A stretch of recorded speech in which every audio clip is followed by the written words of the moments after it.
ప్రభునందు ప్రియమైన దేవుని ప్రజలారా, మరి ఇక్కడ ఇద్దరు వ్యక్తులు కనబడుతున్నారు. ఎక్కడంటే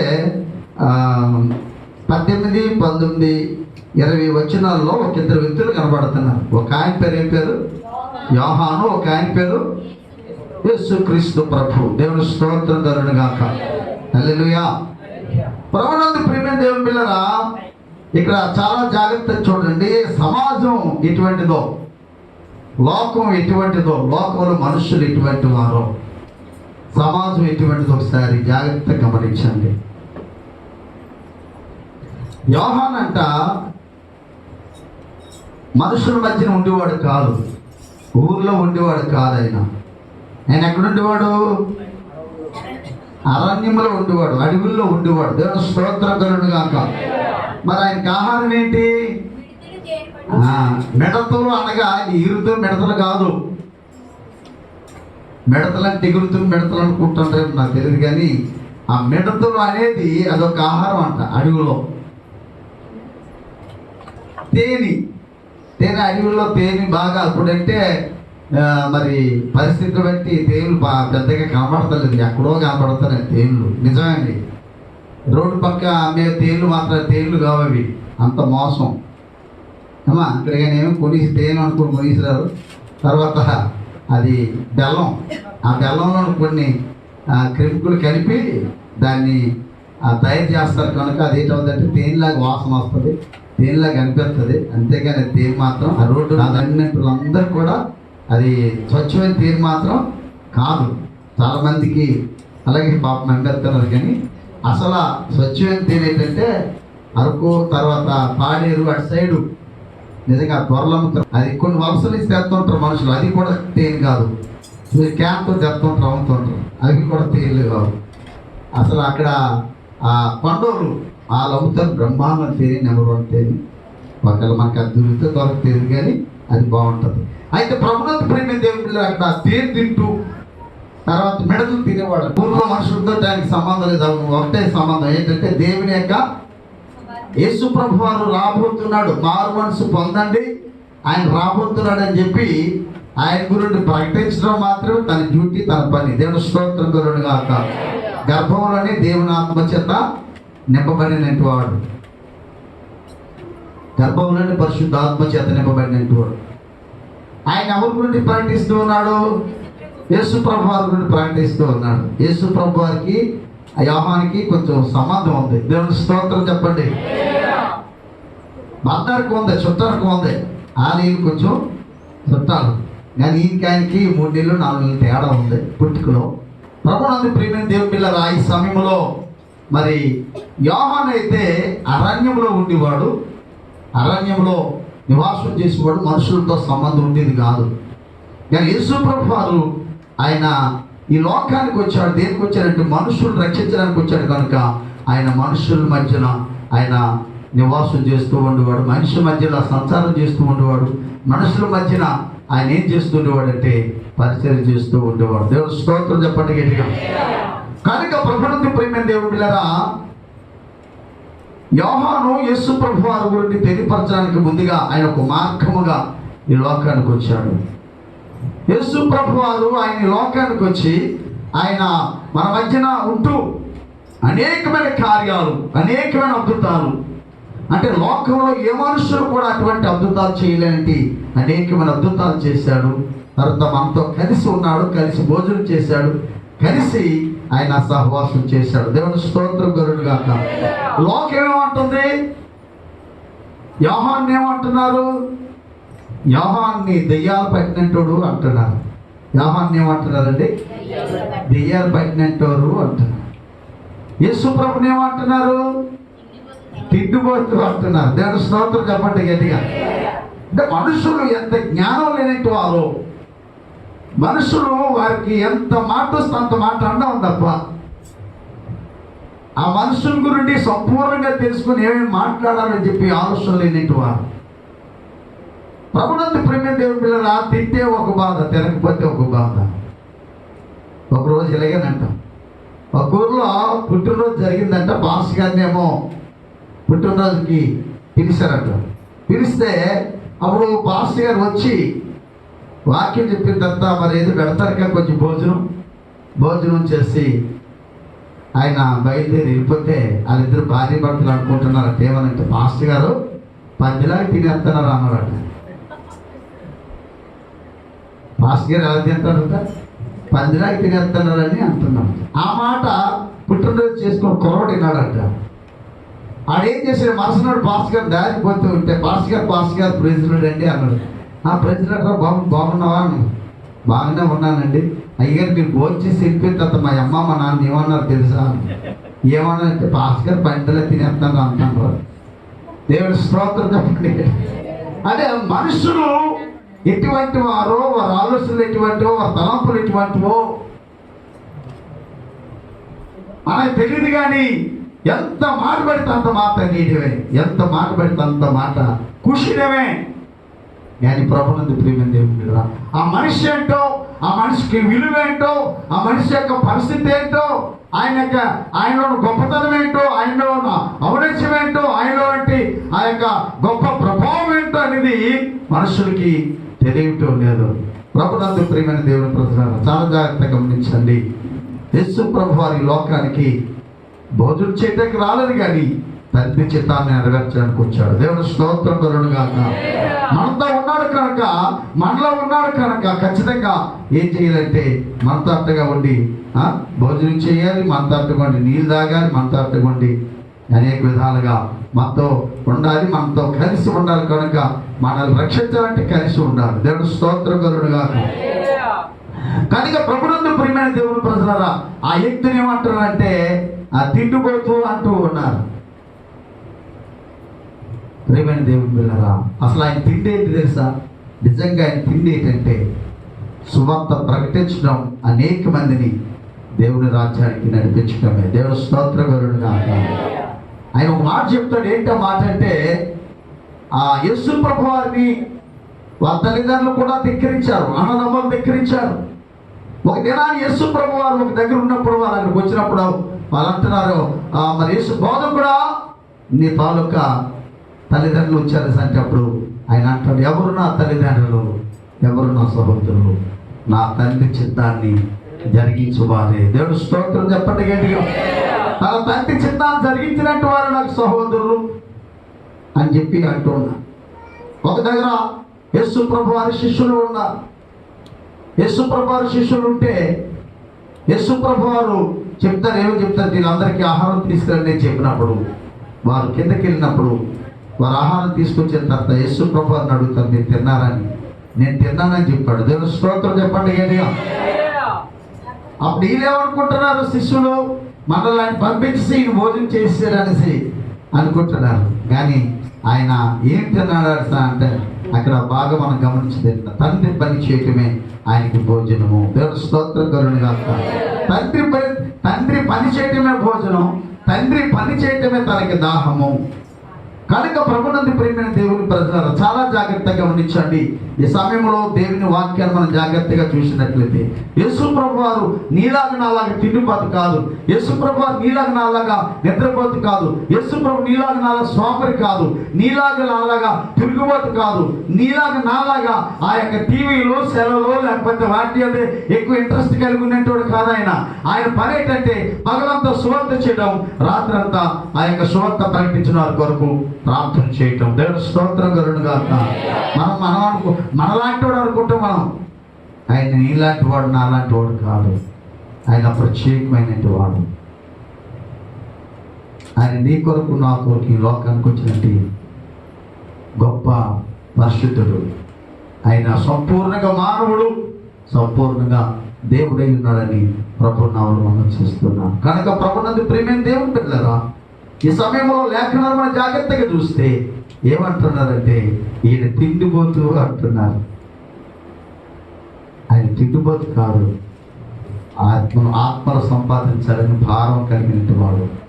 నశించిపోతున్న ప్రజలను వెనుక రక్షించడానికి మనిషి కుమారుడికి ఈ లోకానికి వచ్చాడు.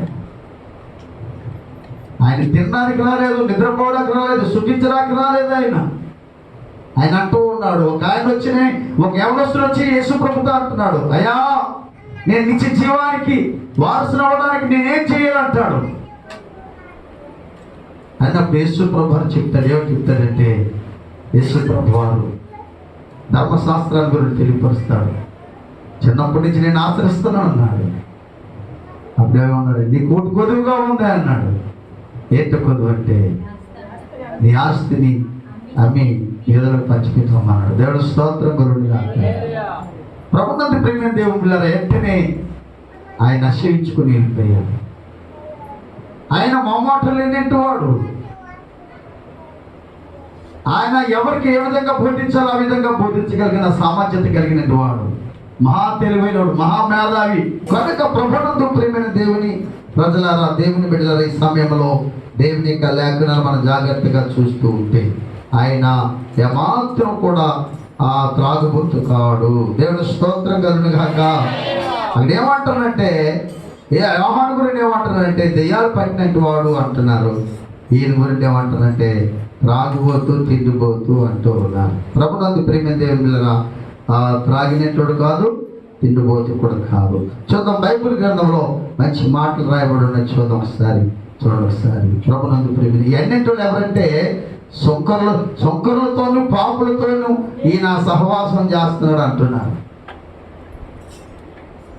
ఎన్నింటి ఎవరంటే ప్రభునందు ప్రేమ దేవుని పిల్లరా, కొంతమంది ఉన్నారు. వాళ్ళు ఏమంటారంటే మరి సద్దుకాయలు అనేటి వారు, పరిచయులు అనేటి వారు, వీళ్ళు ఏమంటారంటే యేసు ప్రభు వారిని రకరకాలుగా మాట్లాడుతున్నారు. యోహాను గారిని కూడా రకరకాలుగా మాట్లాడుతూ ఉన్నారు. కానీ ప్రభునందు ప్రేమ దేవుని పిల్లరా, యేసు ప్రభు వారు మాత్రం తిండిపోతు కాదు, త్రాగుబోతు కాదు. తర్వాత ఏంటంటే సుంకరులను, పాపులను రక్షించడానికి ఆయన వచ్చినట్టు వాడు. దేవుడు స్తోత్రం చెప్పండి గట్టిగా. నీతిమంతుల కొరకు ఆయన రాలేదు, పరిశుద్ధుల కొరకు ఆయన రాలేదు.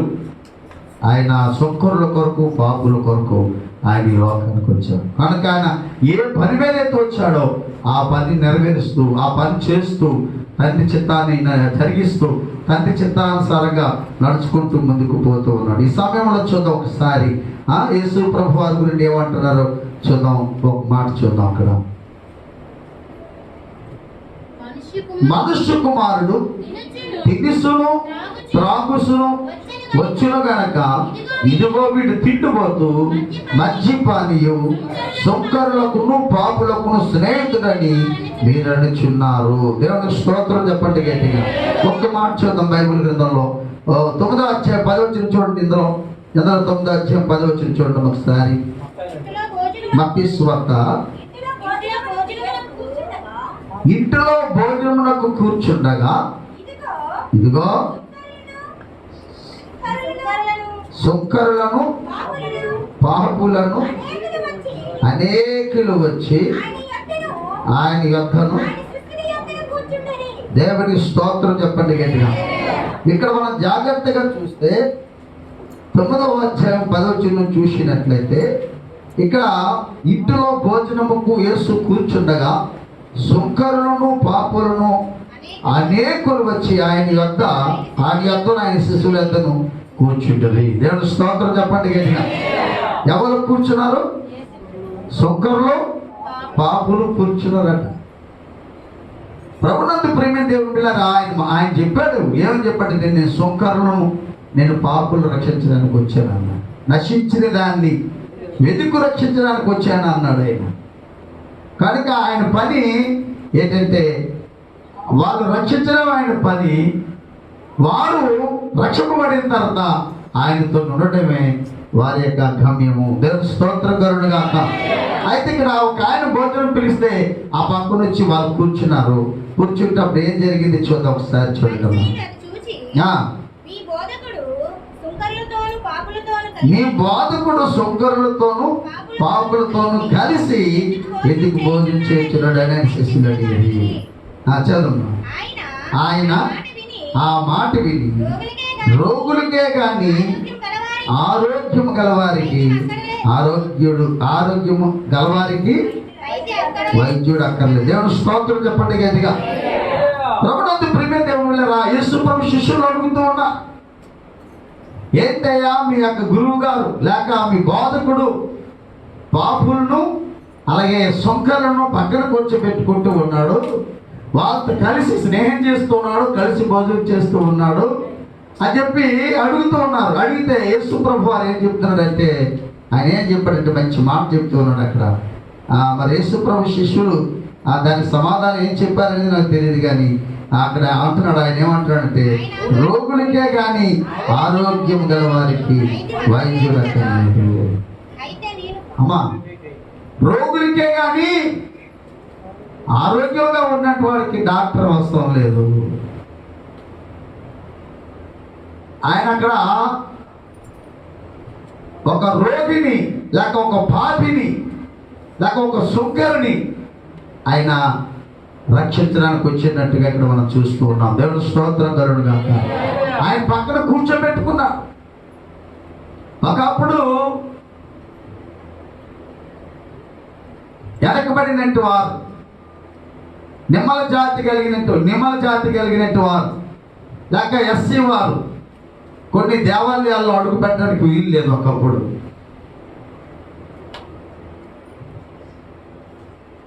వాళ్ళకు చదువులు చెప్పేవారు కాదు. బాల్యం నుండి వాళ్ళు పశువులు కాసుకోవడం, లేకపోతే బాల్యం నుండి ఏదో పని, ఆ కూలి పని చేసుకోవడం, అదే పనిగా ఉండేది. ప్రభునందు ప్రియమైన దేవుని బిడ్డలారా, కొంతమంది మిషనరీలు వచ్చిన తర్వాత వాళ్ళు బాగుపడ్డారు. దేవుడు స్తోత్రం కలుగును గాక. నిమ్మల జాతి వారు, అలాగే మరి చాలామంది ఎస్సీ ఎస్టీలు మైనారిటీలు అన్నింటిలో చాలామంది, కొంతమంది మిషనరీలు, దేవుని సేవకులు, వారికి నాగరికత నేర్పారు. వారి కొరకు స్కూళ్ళు కట్టించారు, వారి కొరకు మందిరాలు కట్టించారు. ఈ రోజుల్లో చాలామంది ఎందుకు పనికిరాని వాళ్ళు ఈరోజు ప్రయోజకులుగా ఉన్నారు. దేవుని స్తోత్రం చెప్పండి గట్టిగా. ప్రభునందు ప్రియమైన దేవుని పిల్లరా, ఈ సమయంలో మీకు నేను తెలియపరుస్తున్న సత్యం ఏంటంటే, ఆయన పాపులను రక్షించడానికి సుక్కర్లను అలాగే రోగులను, ఆయన వెనకబడినట్టు వారిని లేకపోతే మరి గుడ్డివారిని ఆయన బాగు చేయడానికి వచ్చినట్టు దేవుడై ఉన్నాడు. దేవుని స్తోత్రం కలుగును గాక. ఆ దినాల్లో కుష్ఠరోగుల్ని ఊర్లోకి రానిచ్చేవారు కాదు. ఏదైనా జబ్బు ఉండినట్లయితే ఊర్లోకి ఆ వ్యక్తి రాకూడదు. ఈ రోజు కూడా కొన్ని వటలు అంట రోగులు లోపలికి రాకూడదని రాసి ఉంటుంది. ప్రభునందు ప్రియమైన దేవుని పిల్లలు, చాలా మంది ఏదైనా బలహీనత ఉండినట్లయితే ఆ మనిషిని చిన్న చూపు చూస్తారు. అటువంటి పరిస్థితులు కూడా ఈ దినాల్లో ఉన్నాయి. కనుక ప్రభునందు ప్రియమైన దేవుని పిల్లరా, యేసు ప్రభు వారు ఈ భోజనం కొరకో లేక ద్రాక్షరసం తాగడానికో మంచినీళ్ళు తాగడానికో కాదు, కానీ ఆయన నశించిపోతున్నట్టు వారిని, పాపంలో జీవించినట్టు వారిని, శాపంలో ఉన్నట్టు వారిని, రోగులను ఆయన బాగు చేయడానికి వచ్చాడు. ఆయన ఆహారం ఏదంటే దేవుని యొక్క సువార్తను ప్రకటించి అనేక మందిని దేవుడి సంధికి నడిపించడమే. దేవుడు స్తోత్రం చెప్పండి గట్టిగా. కనుక ప్రభునందు ప్రియమైన దేవుని పిల్లరా, ఈరోజు నీవు నేను ఆనందిస్తున్నామంటే, ఈరోజు నీవు నేను దేవుని స్తుతిస్తున్నామంటే, ఈరోజు నీవు నేను బైబిల్ పట్టుకొని దేవుని యొక్క వాక్యాన్ని వింటున్నామంటే, దానికి కారణం ఏంటంటే మన వెనక గొప్ప దైవజనులు, గొప్ప మిషనరీలు ఇండియా వచ్చి వాళ్ళు సువార్త ప్రకటించి వాళ్ళు ఏం చేస్తారంటే ఆ యొక్క బడుగు వర్గాలు లేక మరి అన్నగారిన వర్గాల వారిని బలపరిచి, వారిని మంచిగా ప్రేమించి, వారిని సేవ తీసి, వారికి చదువులు చెప్పించి, వారి ప్రత్యేకించి దేవాలయాలు కట్టి మంచిగా వాళ్ళని ప్రోత్సహించి గొప్పలుగా చేస్తారు. దేవుడు స్తోత్రం కలుగును గాక. వాళ్ళు దేవుని బిడ్డలు, వాళ్ళు దేవుని ప్రేమ కలిగినట్టు వారు, దేవుని ప్రేమ చూసినట్టు వాళ్ళ సొంత ప్రదేశాలు విడిచిపెట్టి, వాళ్ళ దేశాలు విడిచిపెట్టి, వాళ్ళ ప్రాంతాలు విడిచిపెట్టి వాళ్ళు ప్రభు ప్రేమను పంచడానికి ఈ లోకానికి, ఈ యొక్క దేశానికి వచ్చినట్టు గొప్ప మహానుభావులు, గొప్ప దైవజనులు. దేవుడు స్తోత్రం కలుగును గాక. ఆ దైవజనులను ఆ ప్రభు యేసుక్రీస్తు వారు దర్శించడాన్ని బట్టి వారు ఆ యొక్క మారుమనసు పొంది వారు పాప క్షమాపణ పొందుకొని నశించిపోతున్నట్టు ప్రజలు కష్టాల్లో వంటి వారిని, శ్రమల్లో వంటి వారిని అనేక మందిని రక్షించి ప్రభు సన్నిధికి నడిపించాలనే ఉద్దేశంతో కొంతమంది మహానుభావులు, మిషనరీలు వాళ్ళందరూ కూడా మన ఇండియా వచ్చి వారు సువార్త చేసి వారు మన ఇండియా కొరకు చనిపోయారు. దేవుని స్తోత్రం చెప్పండి గట్టిగా. కనుక ప్రభునందు ప్రియమైన దేవుని బిడ్డలారా, ఈరోజు మన దగ్గర బైబిల్ ఉందంటే దానికి కారణం ఎవరంటే విలియం కేరీ, మార్టిన్ లూథర్, ఇలాగ కొంతమంది భక్తులు, చాలా మంది భక్తులు మరి మన ఇండియాకు వచ్చారు చాలామంది. మదర్ తెరీసా గొప్ప గొప్ప మన ఇండియా వచ్చి మరి సంస్కృతి నేర్పారు, మంచి జ్ఞానాన్ని కలుగు చేశారు. ఆ మురుకు వాడ లాంటి వెళ్ళి ఆ మురుకు ప్రజలు వెనకబడిన ప్రజల్లోనికి వెళ్ళి సువార్తను ప్రకటించి ఈరోజు వారిని ఒక మనుషులుగా తీర్చిదిద్దినట్టిది బైబిల్, దేవుని సేవకులు, ఆ ప్రభువైన యేసుక్రీస్తు యొక్క మరి మాటలు. దేవుని స్తోత్రం కలుగును గాక. కనుక ప్రభునందు ప్రేమ దేవుళ్ళు ఇక్కడ మనం జాగ్రత్తగా చూస్తే ఆయన పక్కన ఎవరు కూర్చున్నారట? ఈరోజు నీవు నేను దేవుని దగ్గర కూర్చోవడానికి, దేవునితో కలిసి ఆరాధించడానికి, దేవునితో కలిసి జీవించడానికి, దేవుని పాటలు పాడడానికి, దేవుణ్ణి ఆరాధించడానికి, దేవుని వాక్యాన్ని చదవడానికి, దేవుని వాక్యాన్ని ధ్యానించడానికి దేవుని యొక్క కృప ఆయన ఇచ్చినట్టు గొప్ప ధన్యత. దేవుని స్తోత్రం కలుగును గాక. ఒకప్పుడు బైబిల్ మనం ముట్టడానికి సరిపోం. కొన్ని సంవత్సరాలు వెనక్కి వెళ్ళినట్లయితే ఈ బైబిల్ ఎవరి దగ్గర ఉండేదంటే ఫాదర్ దగ్గర తప్ప ఎవరి దగ్గర ఉండటానికి వీల్లేదు బైబిల్ ఒకప్పుడు. కానీ ఈ యొక్క మార్టిన్ లూథర్ అంటే ఆయన ఏం చేశారంటే ఆ బైబిల్ బయటకు తీసుకొచ్చి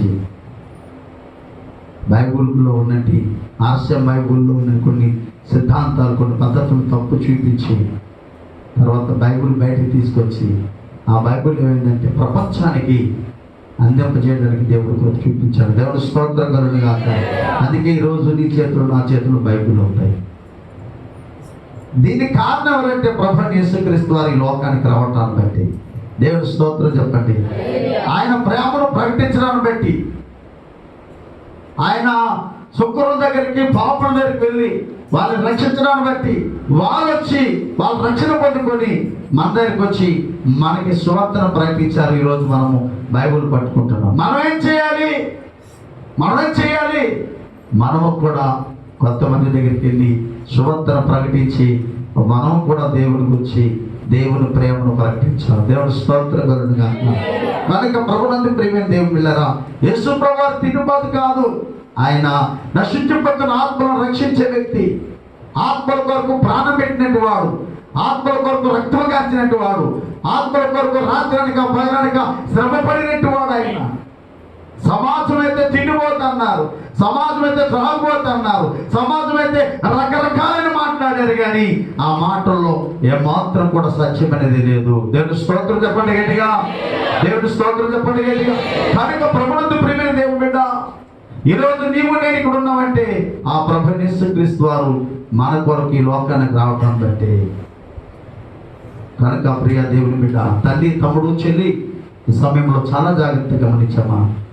ఆయన తిండిపోతు కాదు, తాగుబోతు కాదు, లేక ఆయన ఒక మతాన్ని స్థాపించడానికి రాలేదు, లేకపోతే ఆయన ఒక పార్టీని స్థాపించడానికి రాలేదు, లేకపోతే ఆయన ఈ లోక సంబంధమైన రాజుగా ఉండడానికి కానీ అధికారం పొందుకోవడానికి కానీ ఆయన రాలేదు. కానీ ఆయన పని ఏంటంటే తండ్రి చిత్తాన్ని నెరవేర్చడానికి వచ్చాడు. దేవుడు స్తోత్రం కలుగును గాక.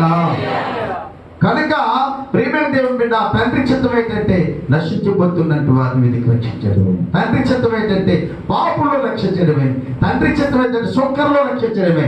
తండ్రి చిత్తం ఏంటంటే రోగుల్ని బాగు చేయడమే. తండ్రి చిత్తం ఏంటంటే సమాధానం లేని వారికి సమాధానం ఇవ్వడం, నెమ్మది లేని వారికి నెమ్మది ఇవ్వడం, కుష్ఠ రోగులను బాగు చేయడం, దెయ్యాల చేత పీడిపబడుతున్నట్టు వారిని విడిపించడం.